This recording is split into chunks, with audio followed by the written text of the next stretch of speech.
कि इस घटना का न्यायिक जांच कीजिए और सरकार को पहल करना चाहिए कि बाढ़ घेरने के काम करेंगे। तो सदन से लेकर सड़क से लेकर और जो है न्यायालय तक, ये तीनों जगह से घेरेंगे। हम लोग अपना हक लेकर रहेंगे। टोटल हम लोग 1.25 लाख के करीब में वार्ड सचिव हैं और हम लोग का यही। नमस्कार, आदाब, सत श्री अकाल। लाइव नेशन 7 में आपका स्वागत है। मैं शादाब मलिक। अगर अभी तक आप लोगों ने हमारे चैनल को सब्सक्राइब नहीं किया है तो ज़रूर सब्सक्राइब कर लें। बिहार के वार्ड सचिव जिनकी तादाद 1,14,600 कुछ है, ये लोग लगातार, इन लोगों ने पटना में लगभग 15 दिनों तक धरना प्रदर्शन किया और उसके बाद पुलिस की तब लाठीचार्ज की गई जब इन्होंने भाजपा कार्यालय के सामने धरना दिया। और इनकी मांग कई तरह की है। इनकी एक मांग सबसे अहम है कि जो चिट्ठी सरकार ने जारी की, जिस चिट्ठी के ज़रिए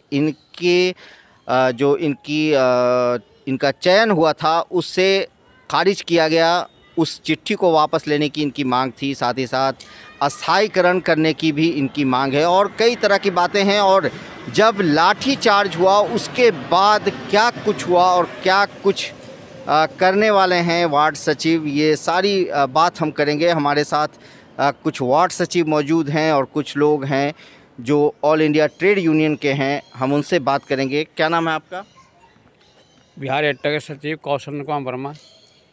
कौशल जी, आप ही नेतृत्व एक तरह से कहा जाए तो इन लोगों को कर रहे हैं, वार्ड सचिवों का, और इन लोगों को रास्ता आप दिखा रहे हैं। तो क्या लगता है आने वाले दिनों में क्या संभावना है? और जो पिछले दिनों में हुआ, पुलिस ने लाठीचार्ज की, क्या है, मतलब किस, इसको आप अपने हिसाब से किस तरह से कहना चाहते हैं? वार्ड सचिव 29 नवंबर से जब पिछले सत्र शुरू हुआ था तो 29 नवंबर का सत्र में के समक्ष वार्ड सचिव धरना पर अपने मांग को लेकर बैठा था और 29 नवंबर से लगातार वार्ड सचिव अपने मांग को लेकर सरकार को घेरने का काम किया।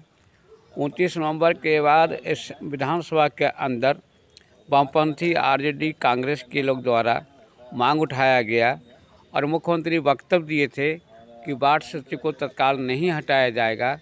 उसके बाद 13 दिसंबर को कार्यपालक निदेशक रंजीत कुमार के द्वारा पत्र जारी होता है कि इनको जो है सेवा से मुक्त किया जाएगा। लेकिन 17 के इनों का जो गजट है, 17 के गजट के आधार पर, नियमावली के आधार पर पंचायत में 7 निश्चय योजना को पूरा करने के लिए वार्ड सचिव को लाया गया था।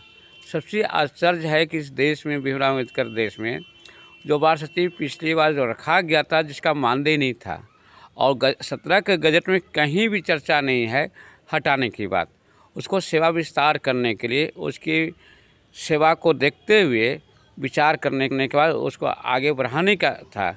लेकिन और मुख्यमंत्री जो वक्तव्य दिए थे विधानसभा में कि इनकी सेवा को रखा जाएगा, क्योंकि विधायक के प्रश्न के उत्तर में हम इस पर आ रहे हैं। उसके बाद जब वार्ड सभा के 13 दिसंबर के जब पत्र निकलने के बाद आक्रोश हुआ और 15 दिसंबर को इन लोग जदयू कार्यालय को घेरने का काम किया। वहाँ भी सरकार पहल नहीं किया वार्ता करने का, इनकी समस्या पर ध्यान देने का। फिर बाद में 27 तारीख को मजबूर जो है भाजपा कार्यालय के सामने धरना अपने मांग को शांतिपूर्वक कर रहे थे।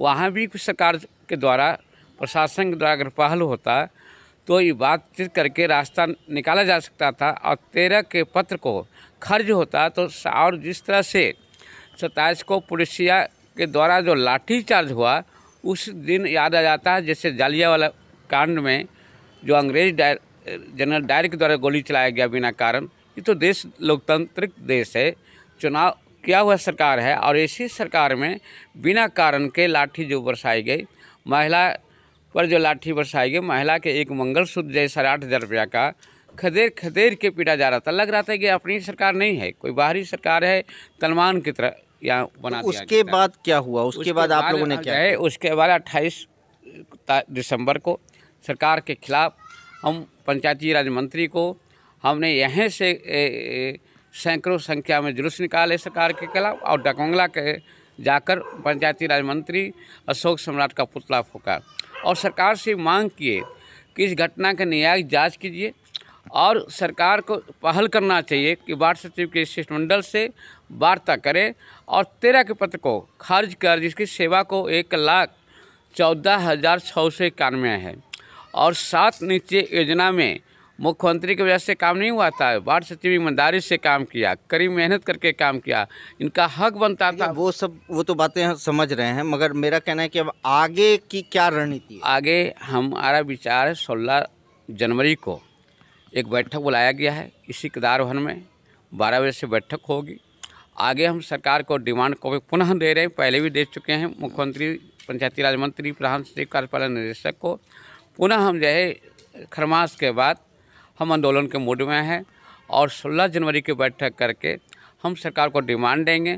और न्यायालय में भी मामला ही चल रहा है, न्यायालय से भी हम अंदर हमारे वकील के माध्यम से लड़ाई चल रही है और न्यायालय सड़क पे भी जो 29 तारीख से जो चल रहा था हम लड़ेंगे। न्यायालय दल खासकर वामपंथी दल के 16 विधायक वार्ड सचिव की मांग को लेकर घेरने के काम करेंगे। तो सदन से लेकर सड़क से लेकर और जो है न्यायालय तक, ये तीनों जगह से घेरेंगे और वार्ड सचिव की अंतोगतवा जीत तक इसके साथ है। आपका नाम? मेरा नाम हुआ हरिदेव ठाकुर। मैं अखिल भारतीय ट्रेड यूनियन कांग्रेस बिहार इकाई के सचिव हुए और हमारा शॉर्ट में बताइए कि अब आगे की जो रणनीति है उसमें आप कांग्रेस की तरफ से अखिल भारतीय कर ट्रेड रहे हैं, यूनियन कांग्रेस तो आप तो आप लोगों का जो ये वार्ड सचिव को साथ है वो हर तरह से रहेगा? जी, हर तरह से कंधे से कंधे मिलाकर हम लड़ेंगे। दूसरा चीज़ है कि जो वार्ड सचिव हैं वो नियमावली के तहत हम लोगों ने कार्रवाई किया है और उसकी जवाब सरकार के स्तर से नहीं आई है और वो कंफ्यूज कर रहे हैं सरकार कि हमने जो चिट्ठी निकाला वो नियमावली के विपरीत और उस पर फैसला नहीं ले पा रहे हैं। और अगर फैसला ले लेते हैं सरकार तो उस पर हम लोग विचार करेंगे और अगली रणनीति हम लोग तय करके सड़क पर उतरेंगे। आपका नाम? जी, मेरा नाम प्रकाश मिश्रा हुआ। मैं नवतपुर प्रखंड का वार्ड सचिव हूँ। आप वार्ड सचिव हैं, तो आप लोग अब आगे की जो रणनीति है आपकी क्या है? जैसे कि हमारे माननीय कौशलेंद्र सर बोले और ठाकुर सर बोले, हम लोग अपना लड़ाई लड़ेंगे। जहाँ भी हम लोग को जाना पड़े, हम लोग कोर्ट को जाना पड़े कोर्ट जाएंगे। सड़क कोर्ट तो आप लोग गए हुए हैं? जी बिल्कुल, कोर्ट गए हुए हैं, किए हुए भी हैं, सड़क पर भी रहेंगे।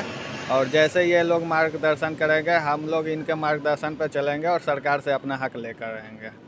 तो क्या लग रहा है कि सरकार ने अभी तक तो आप लोग ने जब धरना प्रदर्शन किया है तो सरकार की लाठी चली?